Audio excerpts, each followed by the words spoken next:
वंदना रसोई के काम से फ्री होकर मम्मी जी के कमरे की तरफ जा रही थी। सोने के पहले सुबह की तैयारी करके रखना चाहती थी। सुबह तो खुद के लिए भी ढंग से वक्त नहीं मिलता था। ऊपर से ननद अचानक से शाम को अपने ससुराल से आ गई तो काम वैसे भी बढ़ गया। स्कूल जाने से पहले सुबह ढंग से थोड़ा बहुत काम कर जाए, इसके लिए पहले से तैयारी कर लेना बेहतर था। स्कूल में वार्षिक परीक्षा चल रही थी तो छुट्टी लेना भी असंभव था। यही सोचकर मम्मी जी के कमरे की तरफ जा रही थी, पर कमरे के दरवाजे पर पहुंचकर उसके पैर ठिठक गए। अंदर उसकी सास सुशीला जी, उसका पति मधुर, देवर अंशुल और ननद वनीता बैठकर बातें कर रहे थे। बार बार वंदना का नाम आ रहा था, इसलिए वंदना ने बात सुनना ही उचित समझा। भैया, मैंने सुना है कि भाभी के मायके में उनके पापा ने प्रॉपर्टी बेची है और उसका अच्छा खासा पैसा भी आया है। खुद उनके पापा मम्मी कितने अच्छे फ्लैट में रहने गए हैं, साथ ही अपने बड़े भाई के बेटे को भी रख रखा है, तो भाभी को भी तो कुछ तो पैसे मिले ही होंगे। वनीता की बात सुनकर मधुर बोला, अरे मुझे क्या पता, ना तो पापा जी ने कुछ बताया और ना ही वंदना ने। दोनों की दोनों बाप बेटी अंदर अंदर ही सब कुछ कर लेते हैं, पर यहाँ दामाद की कोई इज्जत नहीं है। मुझे तो बताना भी ठीक नहीं समझते। अरे भैया, तो पता करो ना, ऐसे थोड़ी ना काम चलेगा। आखिर कितने पैसे आए हैं पता होगा, तभी तो अपना बजट बना पाएंगे। और इस बार मुझे बाइक लेनी ही लेनी है, चाहे कुछ भी हो जाए। अंशुल ने जिद करते हुए कहा तो वनीता कहाँ पीछे रहती। वो भी अपनी फरमाइश करते हुए बोली, हाँ भैया, पता कर ही लो। मुझे भी इस बार सोने के कड़े तो चाहिए ही चाहिए। आप लोगों से तो इतना भी नहीं हुआ कि मुझे सोने के कड़े शादी में ही दे देते। जब मेरी देवरानी अपने मायके से आए हुए सोने के कड़े पहनती है तो मुझे सही में बहुत बुरा लगता है। ऐसा लगता है जैसे मुझे ही दिखा रही हो। तभी सुशीला जी बीच में बोल पड़ी, तुम दोनों चुप करो, मुझे बात करने दो। देखो मधुर, पैसों की ज़रूरत इन दोनों को ही नहीं, मुझे भी है। मैं भी सोच रही हूँ कि इस मकान के ऊपर एक मंजिल और चढ़ा दूँ, ताकि कल को अंशुल की शादी हो तो परेशानी ना हो। अब हम लोग तुमसे नहीं कहेंगे तो किससे कहेंगे? बहू के पास पैसा रखा है और हम लोग परेशान हो रहे हैं। ये कोई बात होती है क्या? उल्टा जब पैसा हमारे पास हो तो हमें तो हमारा स्टैंडर्ड बढ़ाना चाहिए। तुम अपने ससुर जी से पूछोगे तो अच्छा नहीं लगेगा, पर तुम वंदना से तो पूछ ही सकते हो ना कि आखिर प्रॉपर्टी को बेचने पर कितना नफा हुआ है। आखिर वो अपने माता पिता की इकलौती बेटी है। आज नहीं तो कल सब कुछ तुम्हारा ही तो होना है। उनकी प्रॉपर्टी पर तुम्हारा भी पूरा अधिकार है। मुझे तो यकीन ही नहीं होता कि वंदना ने तुम्हें अभी तक कुछ बताया नहीं। और वंदना के ताऊजी के बेटे को क्यों रख रखा है? मधुर, संभल जा, नहीं तो मालूम पड़े तेरा हिस्सा वो तेरा साला ले उड़े। थोड़ी देर की खामोशी के बाद मधुर बोला, ठीक है माँ, मैं वंदना से बात करता हूँ। मैं भी सोच रहा हूँ कि ये नौकरी वोकरी छोड़कर खुद का बिजनेस ही शुरू कर लूँ। कब तक लोगों की जी हुजूरी करता रहूँगा? अब ज़रा बात करता हूँ कि कितने पैसे आए हैं, ताकि आगे की प्लानिंग कर सकूँ। वंदना ने उसके आगे कुछ सुना ही नहीं। वो उल्टे पैर वापस अपने कमरे में आ गई। उन लोगों की बातें याद कर उसका सिर दर्द से फटा जा रहा था। कितने लालची है ये लोग, जब देखो बहाना बनाकर उसके मायके से पैसा निकालने के लिए मुंह खोले बैठे रहते हैं, जैसे ये लोग कमाकर उसके मायके रख कर आए हैं। जबकि उसके मायके वालों को जब उसकी ज़रूरत होती है तो ये लोग साथ भी नहीं खड़े होते। पिछले साल वनीता की शादी में भी पापा ने अपनी एफडी तोड़वा कर इन लोगों को कर्जा दिया था, जिसे तो ये लोग डकार गए। एक बार भी नहीं पूछा कि पापा जी आपको पैसों की ज़रूरत है या नहीं, लौटाने हैं या नहीं।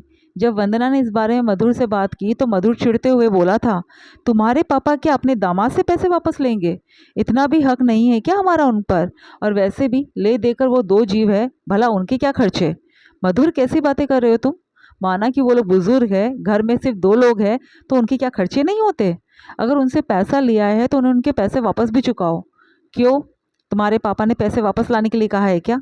अगर कहा है तो उनसे कहो कि खुद ही आकर मांगे, या तुम्हें आगे ना करे, कहकर मधुर ने बात को वही खत्म कर दिया। वंदना ने जब अपने पापा से कहा तो कहीं उसके ससुराल वाले बुरा ना मान जाए, यही सोचकर पापा ने पैसे के लिए कहा ही नहीं। यही नहीं, अभी 2 महीने पहले पापा को हार्ट अटैक आया था, तब तो इनमें से कोई सेवा करने नहीं गया था। उसकी माँ की तो हिम्मत टूट चुकी थी। वंदना ही दौड़ भाग कर रही थी, बस उसके साथ उसके ताऊजी का बेटा उदय खड़ा था।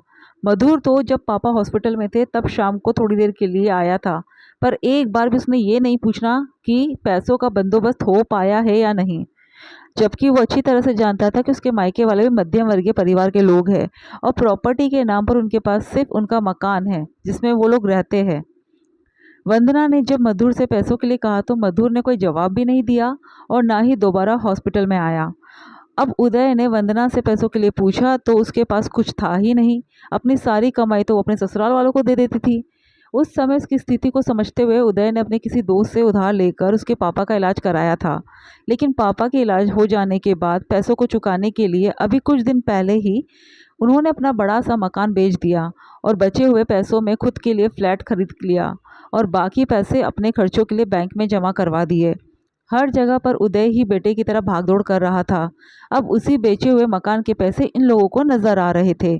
खैर थोड़ी देर बाद अचानक सुशीला जी की आवाज़ आई, बहू ज़रा कमरे में आना तो। वंदना समझ गई कि उससे पैसा निकालने की रूपरेखा तैयार कर ली गई है, अब उसे बुलाया जा रहा है।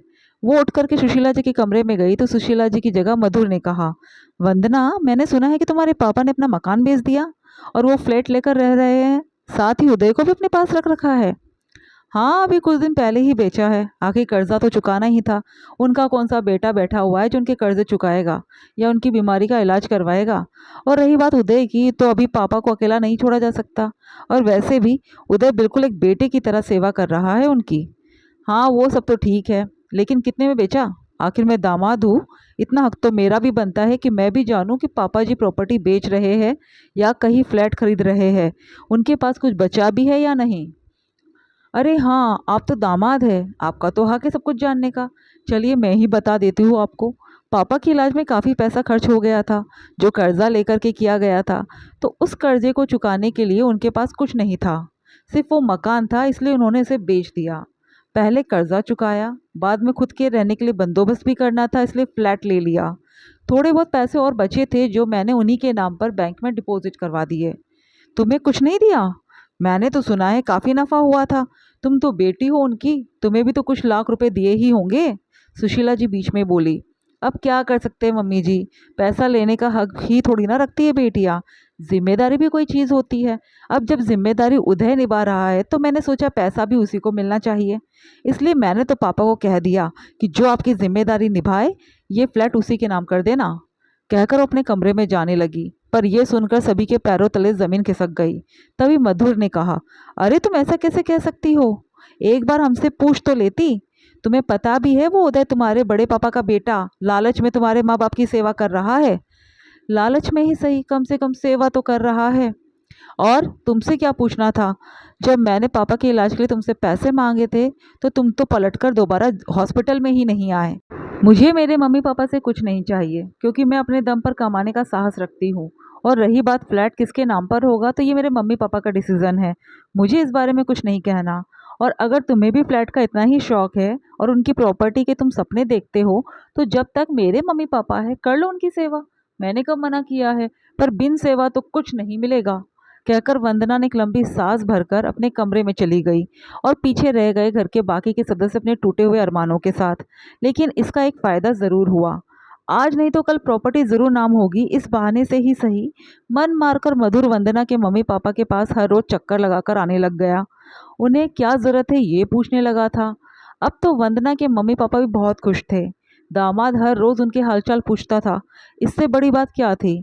हाँ, ये अलग बात थी कि वंदना ने तो अपनी मर्जी से प्रॉपर्टी में अपना हिस्सा छोड़ने की बात कह दी थी, जिसके बारे में तो खुद उसके माता पिता को नहीं पता था।